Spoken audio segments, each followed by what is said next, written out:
अब देख रहे हैं कौन बनेगा प्रधानमंत्री। और सवाल यहां पर ये जो टाइम्स ऑफ इंडिया इप्सॉस का सर्वे हुआ 8 बड़े शहरों में, उसमें साफ निकल के आ रहा है कि आम आदमी पार्टी एक चुनौती बनती जा रही है। कम से कम शहरी वोटरों को की नजर से देखें तो बीजेपी के लिए भी, कांग्रेस के लिए तो चुनौती है, बड़ी चुनौती है। कांग्रेस की जो लोकप्रियता है वो काफी गिरी हुई है, वो दिख रहा है। लेकिन बीजेपी के लिए भी चुनौती बनती जा रही है आम आदमी पार्टी, क्योंकि 44% लोगों की पसंद आम आदमी पार्टी बनती जा रही है, या 44% लोग ये कह रहे हैं कि वो आम आदमी पार्टी को वोट दे सकते हैं। हमारे साथ मीम अफजल साहब कांग्रेस से जुड़े हुए हैं, प्रीति जी हमारे साथ आम आदमी पार्टी से हैं, नलिन कोहली हमारे साथ बीजेपी से हैं, और हमारे साथ यहाँ न्यूज रूम में वरिष्ठ पत्रकार, वरिष्ठ मेहमान मौजूद हैं, और कांग्रेस समर्थक तहसीन पूनावाला साहब भी हमारे साथ लगातार बने हुए हैं।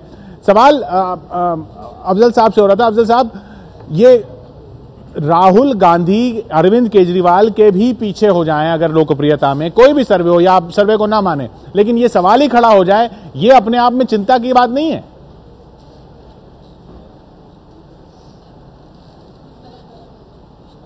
नहीं, सवाल खड़ा करने में कोई हर्ज नहीं है। और सवाल आपने हमारे ऊपर ही थोड़ी खड़ा किया है, मोदी जी पर खड़ा किया, उससे ज्यादा बड़ी बात है मेरे ख्याल में। हम तो इस रेस में अपने आप को, ना तो हमने कभी दावा किया, ना हमने कभी इस पर कभी कोई जवाब क्या कांग्रेस हार मान चुकी है? कहता हूं कि खतरा बड़ा जिनको है उनसे सवाल करें तो ज्यादा अच्छा है। हम तो इस सवाल की जद में इसलिए नहीं आते कि हमने तो कभी ऐसी कोशिश की नहीं, ना उनको पहला नंबर पर लाने की कोशिश की, ना दूसरे नंबर, तो हमारा तो सवाल ही नहीं है। अभी अशोक भाई ने बात कही थी, लेकिन मैं उनको यही बात कहूंगा कि इस पूरे चुनाव में, जो पिछला चुनाव हुआ था, बार बार जब से मोदी साहब सीन पर आए हैं तब से बार बार मीडिया का एक सेक्शन उनको हमारे मतलब मोदी जी को मुकाबला राहुल जी करता रहा है, और हमने हमेशा इस बात से इनकार किया है, हमेशा इस बात को नकारा है, हमेशा इसको रिजेक्ट किया है। लेकिन अब हमारे हाथ में तो नहीं है। आप रोजाना टेलीविजन पर कुछ चलाते हैं, वही लोग अब अरविंद केजरीवाल का नाम ले रहे हैं। सर्वे दिखाने का सोनिया जी ने कई बार कहा कि अप्रोप्रिएट टाइम पे हम भी अपना कैंडिडेट अनाउंस करेंगे। और नलिन जी ने अभी ये बात भी कही, मैं भी उनकी बात मानता हूं कि ये कोई कॉन्क्रीट बात नहीं है, ये कोई कॉन्क्रीट बात नहीं है। नहीं, कॉन्क्रीट तो खैर वो तो चुनाव के अंतिम नतीजे ही कॉन्क्रीट होंगे। जब 17 तारीख को देखिए, हम लोग ने अपना सर्वे भी जब किया था एबीपी का जी, उस समय भी 69% हर हाल में आपके पक्ष में जाने वाला था। यहाँ भी 44 और 27 आप जोड़ेंगे तो लगभग 2/3 शहरी इस बात पे एकदम अडिग है कि अभी वो आपको सपोर्ट करेगा, अनलेस आपका कोई बहुत बड़ा ब्लंडर पकड़ में आए, कोई बहुत बड़ी गलती समझ सामने आ जाए। इसके बगैर अब अगला चुनाव और बहुत एक बात जो मधुकर जी ने उठाई कि वो बहुत बड़ी गलती करने जितना समय है नहीं है अभी, तो ये एक एडवांटेज है आम आदमी पार्टी को। आप ये बताइए आम आदमी पार्टी खुद मानती है उसके पास ज्यादा समय नहीं है पूरे देश में, तो आप ये मानते हैं कि मुझे लगता है जो कम समय है ये एक तरह से उनके फायदे में भी जाता है, क्योंकि उन समय बहुत कम है, थोड़ी दिनों में थोड़ा सा काम कर देना है, उसका उतना ही असर होगा। जब तक उनका प्रभाव घटने की नौबत आएगी तब तक तो लोकसभा चुनाव हो चुके होंगे। देखिए, हम ना आम आदमी पार्टी को एम्फसाइज कर रहे हैं, अच्छी बात है, क्योंकि एम्फसाइज योग्य पार्टी है, आज के दिन एम्फसाइज योग्य पार्टी है।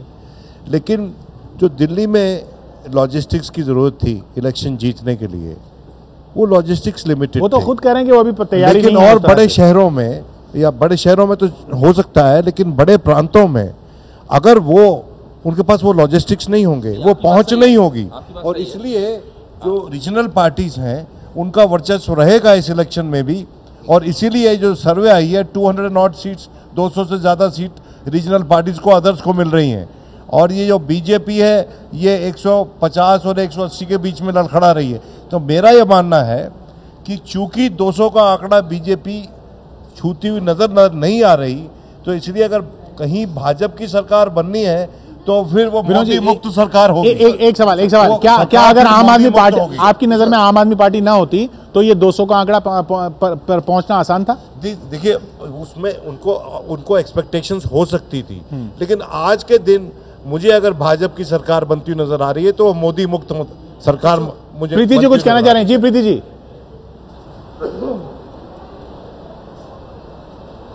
मैं आपको ये बताना चाहती हूँ कि 22 स्टेट्स में हम लोगों का संगठन बन चुका है।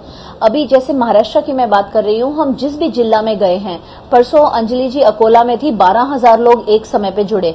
संगठन हमारा नहीं है लेकिन बहुत तेजी से बढ़ता जा रहा है और हमारा पूरा इरादा है कि ज्यादा से ज्यादा लोकसभा सीट्स लड़ने के लिए हमारा संगठन 1 महीने के अंदर तैयार हो जाए। इसीलिए मैं भी आम आदमी ये कैंपेन भी शुरू किया है। लेकिन मैं फिर से एक इम्पोर्टेंट बात दोहराना चाहूंगी, हम कांग्रेस के खिलाफ या बीजेपी के खिलाफ नहीं है, हम सारी रीजनल पार्टीज के भी खिलाफ हैं जो यही सेम पॉलिटिक्स करती आ रही हैं। तो स्पेशली महाराष्ट्र जैसी जगहों में हम राष्ट्रवादी, शिवसेना, मनसे, इन सबके खिलाफ खड़े होने वाले हैं। तो एक हमारा पॉलिटिक्स अलग है और ये एक ट्रेडिशनल पॉलिटिक्स अलग है और लोग इस विकल्प के लिए वोट देंगे। लोग इसके लिए नहीं देंगे क्योंकि एक किस्म की पार्टी है और ये एक अरविंद केजरीवाल का चेहरा है, वो इसके लिए वोट नहीं देंगे। हम अरविंद केजरीवाल के चेहरे पे चुनाव नहीं लड़ रहे हैं, हम चुनाव इस मुद्दे पे लड़ रहे हैं कि देश में राजनीति बदलने की जरूरत है। और लेकिन अरविंद केजरीवाल ने जो किया उसकी वजह से लोगों को इस वादे पर या इस उम्मीद पर ज्यादा विश्वास हो रहा है नीरजा जी, क्योंकि अरविंद केजरीवाल ने करके दिखाया है। बिल्कुल, अभी से लोगों को लग रहा है कि देखिए हफ्ते भर में पानी, बिजली, ऑटो रिक्शाज, हेल्पलाइन, मतलब कितनी फुर्ती से इन्होंने कर दिया। तो एक उसका मैसेज या करते हुए दिख रहे हैं, या अभी चाहे हुआ हो या ना हुआ हो लेकिन करते हुए दिख रहे हैं। अगर जिस तरह से डिस्कशन और डिस्कोर्स बदल गया है, राहुल वर्सेस मोदी की हम बातें नहीं कर रहे हैं, अब कर रहे हैं कि क्या अरविंद केजरीवाल मोदी रथ को रोक देंगे, उससे भी आगे बात कर रहे हैं। क्या अरविंद केजरीवाल प्रधानमंत्री के कैंडिडेट हो जाते हैं और वो राहुल गांधी से आगे हैं, तो किस तेजी से चीजें फिजा बदल रही है उसको देखना होगा। मुस्कुरा आम आदमी पार्टी की इतनी तारीफ कर दी मेरी दोस्त नीरजा ने कि इसमें यह भी गिन लिया कि जो तिपैया वालों को उन्होंने नई डील दी है वो उससे लोग खुश हैं। मैं समझता हूँ आम आदमी पार्टी को अपने ट्रैक्स में थोड़ा रुक कर ट्रेड यूनियन की तरह बिहेव करना बंद करना चाहिए। देखिए, हमको लॉन्ग टर्म सिस्टमिक चेंजेस की जरूरत है। जो हम कह रहे हैं कि ये समय कम है, आज के दिन नहीं हो सकता नुकसान। आई नो आज के दिन समय में भी नुकसान हो सकता है। आज के दिन समय कम है, इसलिए हम ट्रेड यूनियन में इलेक्शन लड़ते थे, हम कहते थे कि कैंटीन में समोसा बड़ा करवा देंगे, अभी छोटा है। मैं उस पे उनको सस्टेनेबल सक्सेस नहीं मिलेगी, उनको जल्दी से कुछ सिस्टमिक चेंजेस भी दिखाने पड़ेंगे। बड़ी पार्टियों का प्रॉब्लम ये है कि वो आम जनता की तकलीफें समझ नहीं आ रही है। नलिन जी कुछ कहना चाह रहे हैं बेसिकली। जी नलिन जी, ऐसा है किशोर जी, 3-4 चीज कहूंगा। मैं बड़ी देर से इस चर्चा को सुन रहा हूं। पहली बात यह है कि हमेशा होता है, ये तो स्वाभाविक है, ह्यूमन नेचर है। जब छोटा बच्चा कहीं परिवार में आता है तो हम खुशी से उसको देखते हैं, हर चीज अच्छी लगती है।